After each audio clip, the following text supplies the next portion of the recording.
पाकिस्तानसाठी हेरगिरी करणारा ठाण्यातील रवी वर्मा याच्या चौकशीत एकापाठोपाठ एक धक्कादायक माहिती आता समोर येते। तो पाकिस्तानची गुप्तचर संस्था ISIच्या एका एजंटच्या संपर्कात असल्याचं उघडकीस आलंय आणि रवीच्या डायरीतनं ही सगळी धक्कादायक माहिती पुढे आली आहे। रवी वर्माच्या डायरीत हेरगिरीचे राज। कोण होता वर्माचा सिंगल सर? कसा अडकला रवी वर्मा हनी ट्रॅपमध्ये?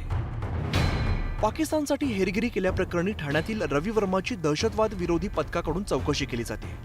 या चौकशीमध्ये पाकिस्तानने भारतात कशा पद्धतीने हेरगिरीचं नेटवर्क तयार केलं हे आता उघड झालंय।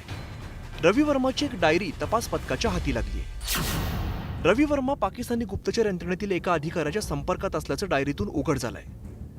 रवीने त्याला सिंगल सर हे सांकेतिक नाव दिलं होतं। व्हॉट्सअपवरून तो सिंगलशी चॅट करत होता। रवीने यात सिंगलला व्हॉट्सअपवरून भारतीय सैन्याच्या प्रतिबंधित क्षेत्राची माहिती पाठवली होती।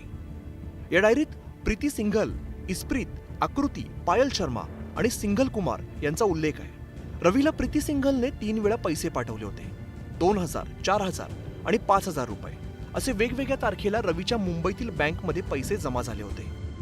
खरं तर प्रीतीमुळे रवी वर्मा सिंघलच्या संपर्कात आला होता।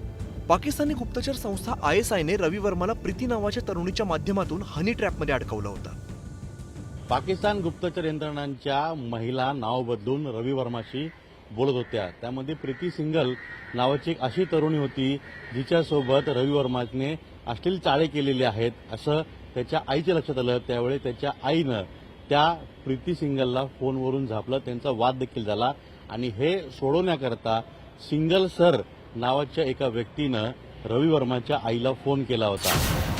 रवी आणि प्रीतीमधील भांडणादरम्यान सिंघलची एंट्री झाली होती। सिंघलने रवी आणि प्रीतीमधील भांडण सोडवलं होतं। रवी वर्माच्या चौकशीत आणखीन काही धक्कादायक माहिती उघड होण्याची शक्यता आहे। अजित मांढरे, न्यूज 18 लोकमत, ठाणे जिल्हा।